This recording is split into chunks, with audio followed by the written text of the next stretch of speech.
तुम्हें पता है कि कभी कभी इंसान अपनी सबसे बड़ी ख्वाहिश खुद की बर्बादी का कारण बना लेता है। मेरी कहानी भी कुछ ऐसे ही है। मेरा नाम आदित्य है, एक साधारण इंसान जिसे जिंदगी ने बस तन्हाई दी थी। दिन भर ऑफिस में कंप्यूटर के सामने बैठना, रात को कमरे में लौटकर टीवी की आवाज से सन्नाटा तोड़ने की कोशिश करना और फिर आधी रात तक मोबाइल स्क्रीन पर खाली चैट्स देखते रहना। जिंदगी नीरस थी, सपने भी जैसे फीके पड़ गए थे। लेकिन उस रात वो आए। उस रात जब बारिश तेज हो रही थी और मुझे अपने ऑफिस से घर लौटते वक्त रास्ता बदलना पड़ा। सड़क पर पानी भर चुका था और मैं एक पुराने गली की तरफ निकल आया। उस गली में मैंने एक पुरानी इमारत देखी, शायद कोई लाइब्रेरी, जिसके दरवाजे आधे खुले थे। बिजली चली गई थी, चारों तरफ अंधेरा और सन्नाटा। बारिश से बचने के लिए मैं अंदर घुस गया। अंदर कदम रखते ही अजीब सी ठंडक ने मुझे घेर लिया, जैसे उस जगह में हवा ही अलग थी। जमी अलमारियां, फटे हुए किताबों के पन्ने जमीन पर बिखरे हुए, मकड़ी के जाले कोनों में। मैंने टॉर्च ऑन की और तभी मैंने उसे देखा। वो एक कोने में खड़ी थी, लंबी पतली सफेद ड्रेस पहने हुए, बाल कंधों पर बिखरे हुए, और उसकी आंखें ऐसी थी कि उनमें कोई गहराई नहीं थी, बस अंधेरा। तुम यहाँ क्या कर रहे हो? उसकी आवाज धीमी थी, लेकिन उसमें कुछ ऐसा था कि मेरा दिल एक पल को थम गया। मैंने घबराते हुए कहा, बारिश, मैं फंस गया था। उसने बस हल्की मुस्कान दी। उसकी मुस्कान अजीब थी, जैसे होंठ हिल रहे हों पर चेहरे पर कोई गर्माहट नहीं थी। उस रात हम घंटों बात करते रहे। पता नहीं क्यों, मैं उससे सवाल पूछता गया और वो कहानियां सुनाती रही। वो कहानियां जिनमें खोए हुए लोग थे जो अचानक गायब हो जाते थे। वो कहानियां जिनमें मौत थी, दर्द था और एक अजीब सा जादू था। वो रहस्यमयी थी, लेकिन मैं उसकी ओर खींचता चला गया। दिन बीतते गए, हम मिलने लगे, हर रात। लेकिन वो कभी मुझसे किसी कैफे या पार्क में नहीं मिली। उसकी पसंदीदा जगहें अजीब थीं।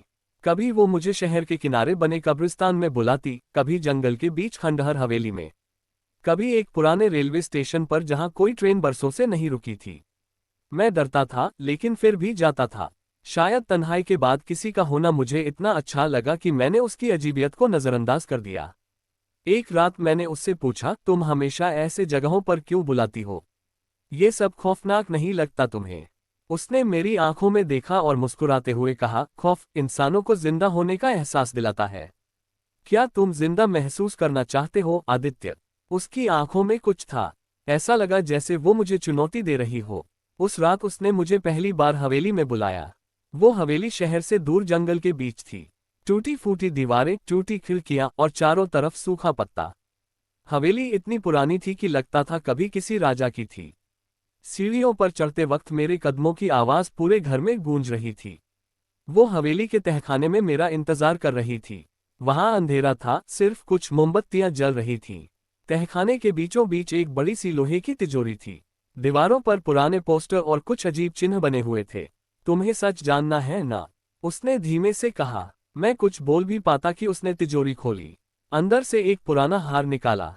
वो हार अजीब था, जैसे किसी हड्डी से बना हो। उस पर सूखा खून जमे जैसा लग रहा था। ये मेरा है, उसने कहा, और ये मेरी मौत की निशानी भी है। मैं सन रह गया। तुम इंसान हो भी? मैंने कांपते हुए पूछा। उसने हंसते हुए कहा, इंसान शायद कभी थी, लेकिन अब नहीं। अब मैं बस एक कहानी हूं, एक ख्वाब, एक खौफ जिसे तुमने खुद चुना है। मेरे पैर जैसे जमीन पर जमे हुए थे। मैं भागना चाहता था, लेकिन भाग नहीं सका। वो मेरे करीब आए। उसकी सांस ठंडी थी, ठंडी जैसे बर्फ। उसने मेरे कान में फुसफुसाया, तुमने मुझे पुकारा था, याद है? उस रात जब तुम अकेले थे और कहा था कि काश कोई हो जो तुम्हें समझे, जो तुम्हें चाहे, हमेशा के लिए। मैं कांप गया। मुझे सच में याद आया कि मैंने उस रात शराब के नशे में ये ख्वाहिश की थी।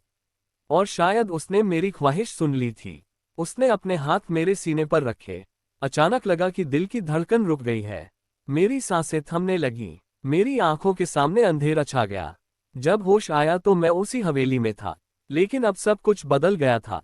हवेली नई जैसी लग रही थी। दीवारें चमक रही थीं, झूमर जल रहे थे, मोमबत्तियां टिमटिमा रही थीं।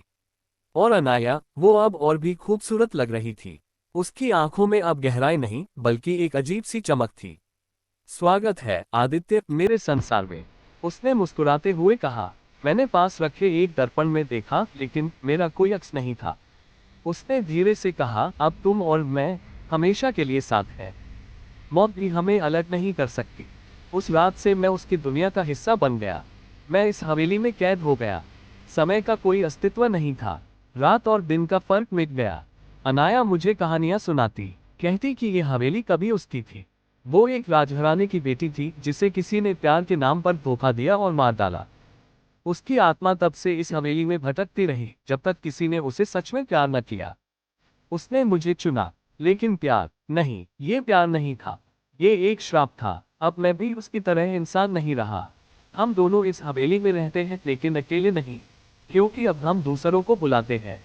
वो लोग जो प्यार में धोखा खा चुके हैं या तन्हाई से टूट चुके हैं, हम उन्हें अपने पास खींचते हैं और फिर उनकी चीखें इस हवेली की दीवारों में हमेशा के लिए कैद हो जाती हैं। कभी कभी कोई आता है और कहता है कि ये हवेली भूतिया है। लोग यहाँ से गायब हो जाते हैं। हाँ, ये सच है। लेकिन सच इतना आसान नहीं है। ये हवेली मौत नहीं, प्यार देती है। बस ऐसा प्यार जो कभी खत्म नहीं होता। ऐसा प्यार जो तुम्हें हमेशा के लिए बांध देता है। और आज तुम यहाँ बैठे मेरी कहानी सुन रहे हो। शायद तुम भी अकेले हो। शायद तुम भी किसी के सच्चे प्यार के इंतजार में हो। बस एक बार अपने दिल में ख्वाहिश करो कि कोई हो जो तुम्हें हमेशा के लिए चाहे। फिर देखना, ये हवेली तुम्हें पुकारेगी।